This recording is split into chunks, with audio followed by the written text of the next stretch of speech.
What's happening, everybody? It's Sean with reactions to the classics, and today we got another reaction to Dave. This time it's song Question Time, brought to us by a friend, longtime supporter and patron of the channel, Chris. Thank you, Chris. Appreciate Chris. All the patrons that make this thing go. If you'd like to support us in any way, check out the Patreon link below or the Patreon link on the end screen. It would be much appreciated. Okay, I love Dave. I think he's fantastic. I love both of his albums. I've never heard this song, but Chris, although he's quite a bit younger than me, we're kind of brothers in music, man. I everything he ever brings me, whether it's here on our live streams that we do here on YouTube on Mondays and Wednesdays, I usually just love everything that he brings. So he told me that there are a few specific British references in the verses. So to help give me some context of these, he's detailed a bit of it for me. The song was written in 2017. UK had voted to leave the EU. Theresa May had just taken over as Prime Minister from David Cameron in the Conservative government. And then there's a few other things that I'll get into in the verses. And another little thing I found about it is that Question Time is a program produced by the BBC in order for the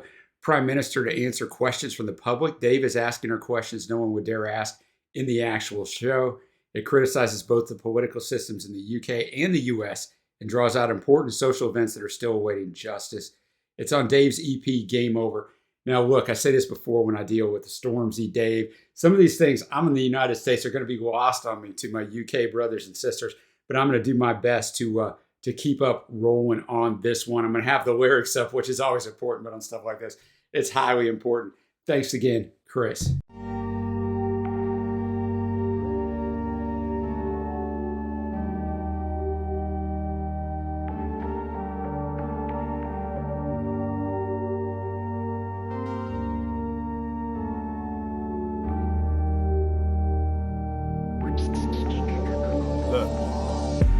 Question for the new Prime Minister.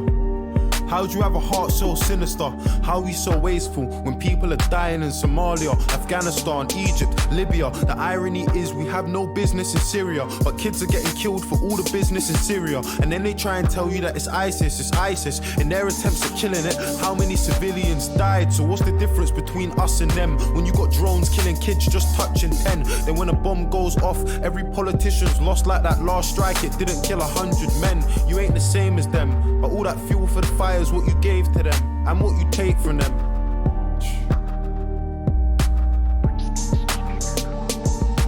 All my life I know my mum's been working, in and out of nursing, struggling, hurting. I just find it fucked that the government is struggling to care for a person that cares for a person. So where's the discussion on wages and budgets, how they made them redundant? When I was a young'un, the letters in her car said my mum was overdraft, but somehow I still had dinner money in my pocket. And even the little things like ordering pizza were probably the reason for overtime in the evening. 5 till 10, 6 hours of sleeping. For 22 years my mum was doing it cleaning, dreaming that her kids would have a better life, going bed at night, struggling with getting by. That's the reality for millions of people in a nation where a lot of us were looking for a second try.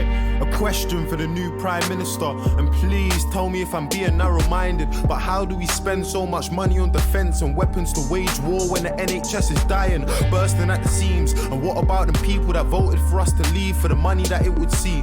350 million we give to the EU every week that our health service needs.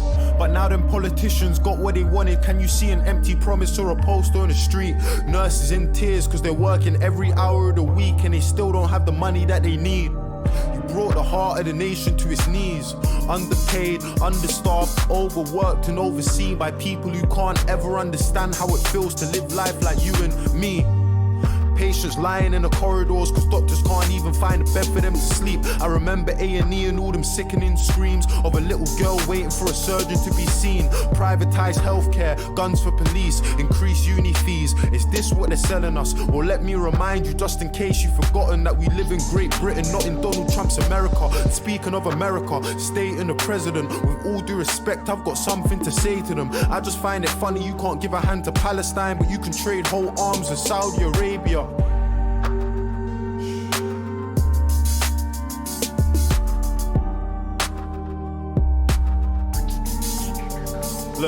Look, I got a question for the new Prime Minister. At Grenfell Tower, your response was ridiculous. You hid like a coward behind your 5 million, dodged responsibility and acted like you're innocent. And I can see you're terrified. You're not good at telling lies. I'm getting why you stay away from everything that's televised. You look like a robot and you don't speak with any life. It feels to me like any guy in press could have said them lines. Imagine going to the council for the safety of your block and you got kids but they're ignoring you at every time.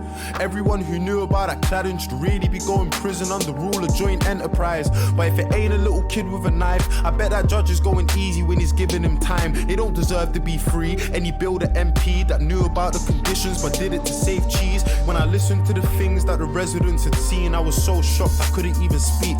Families they know that had died in their sleep. How you choke on the smoke when you're struggling to breathe. The glow from the fire, the panic when you hear all of the sirens, the crackling, the popping and the muffled out screams. The fear in the eyes of a man that was trapped who jumped 15 floors from the tower to the street. I could only hear a fraction of the pain and the grief.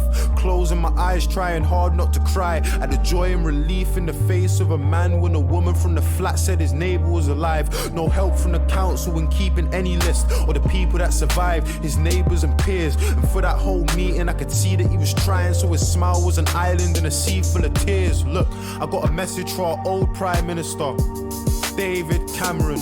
I mean, you fucked us, resigned and sneaked out the firing line. I wanna know how you managed it. And are you bathing in the sun while them papers have a run at the woman that you left here to handle it? You gonna teach your little lad to be the man that's got a plan, and then the moment that it fails to abandon it? Are there bullies in his school? And when you pick him up after class, can you feel his embarrassment? I mean, you never gave a fuck about the youth, and that's the truth. There's no sympathy for you or your cabinet. I really wish I could have seen how you were scrambling when you lost the referendum that you had to win. I feel like politicians are all addicts in a big fat game, but it's lives that you gamble with. I've got a question for the leader of the Labour Party, Jeremy Corbyn. Where do you want to take the country to? Honestly, I want to put my trust in you, but you can understand why if I got trust issues. Do you really have the faith of your party? Do you really have faith in the party that will come with you? And how do you plan on keeping all the promises? Man, if I'm being honest, sir, I'm struggling to get with it. I just ain't getting it. Everybody's great until you get them into office, and then guys start forgetting things. Prove to us you're different. Don't promise me anything. Go and get justice for Sean, Charles and Edison. And if you haven't had the thought to vote yet or protest cause you don't really see the progress, I hope you know that what they're saying is affecting us. And small steps are way better than no steps.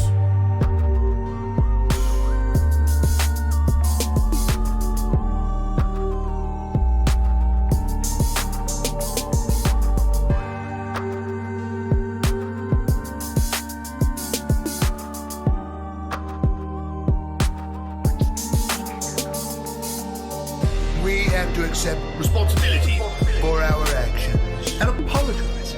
Yes, politicians are humans. We do make mistakes. We haven't got to lie. Honesty, accountability, Transparency. faith in the youth today. If we accomplish that, there may be hope for the human race. There may be hope for the human race.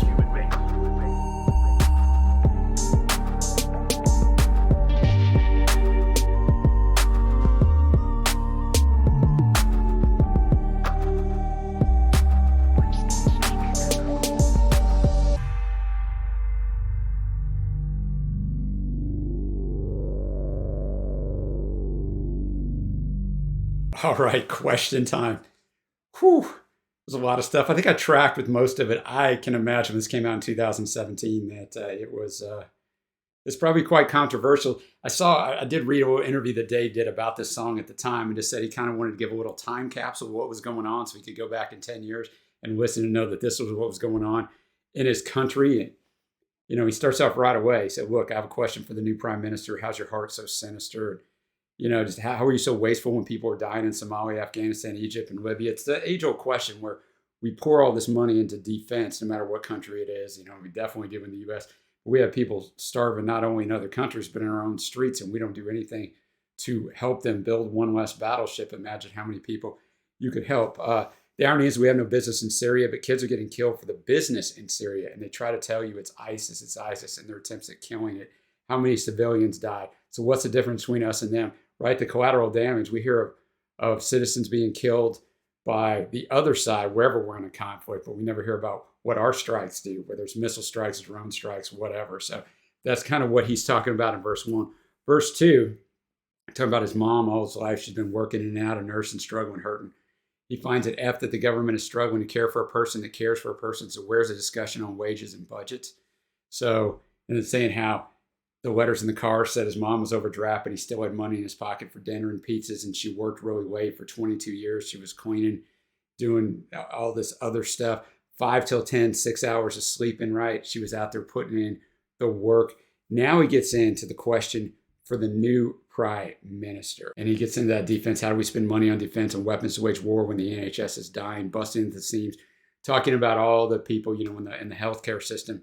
Then he's talking about the EU voting to leave it. 350 million we give to the EU every week that our health service needs. But now then politicians got what they wanted. Can you see an empty promise on a poster or a poster on the street? Nurses in tears because they're working every hour and they don't have money to live. And patients, the overcrowding, patients lying in the corridors. And then he says this, and I thought this was great, living in America, where I do privatize healthcare, guns for police, increased uni fees. Is this what they're selling us? Well, let me remind you, just in case you've forgotten, that we live in Great Britain, not in Donald Trump's America. Speaking of America, state and the president, with all due respect, I've got something to say. I just find it funny you can't give a hand to Palestine, but you can trade whole arms with Saudi Arabia. So I'm not even going to get into the hypocrisy of the country that I live in. Then the fourth verse is about Grenfell Tower, which is one of them that Chris gave me a little bit of insight in. Over 70 people died in this residential tower due to a fire and defective flammable cladding on the building. The reference to $5 million is the value of the fund that was set up to aid affected families. There's a major scandal at the time, and other buildings today still have not had similar cladding replaced, even though it was promised. So that is awful. And he's just talking about, this verse is tough, man. Talking about what these people went through, a guy jumping from the 15th floor, like, whew. Then in the next verse, I've got a message for our old Prime Minister, David Cameron, who put it up for a public referendum, from what I understand, whether they should leave the EU or not. The public voted to leave the EU, so they did, and he disagreed with that. He said, you effed us, resigned, and then sneaked out of the firing line. I want to know how you managed it. Are you bathing in the sun while them papers have a run at the woman that you left here to handle it? You're going to teach your little lad to be the man that's got a plan, and then the moment that it fails, to abandon it? I'm just like, wow. And he's like, you never gave an F about the youth, and that's the truth. There's no sympathy for you or your cabinet. I really wish I could have seen how you were scrambling when you lost a referendum that you had to win. I feel like politicians are all addicts in a big fat game, but it's lives that you gamble with. Dylan was saying this back in the 60s, exactly right. And then he's got a question for Jeremy Corbyn, who was the leader of the Labour Party, the opposition to the Conservatives. And this also references, this is what Chris is telling me, the names of Rashawn Charles and Edison da Costa, who were both killed at the hands of the UK police, similar in nature to the whole George Floyd situation in the US. So he kind of goes through all of that. And he's talking about everybody's great until you get them into office, and then guys start forgetting things. Yeah, that's exactly right. I don't think it matters what country you're in. So that was my best job at breaking this down in less than 5 minutes. Dave is fantastic. If you never listened to Dave, go listen to his 2 albums. This was off an EP, but he does appear in our album drafts for me in those years. So if you haven't checked out our album drafts, Trey and I did album drafts from 1965 to 2022. They're all up on the channel, so go check those out. Thank you so much to Chris for bringing this to me. More Dave magic. Let me know what else I should check out from Dave or in the UK hip-hop scene. Let me know what you think of this song. Please give us a thumbs up if you haven't already, and hit that big red subscribe button for us. Till next time, guys, I will see you.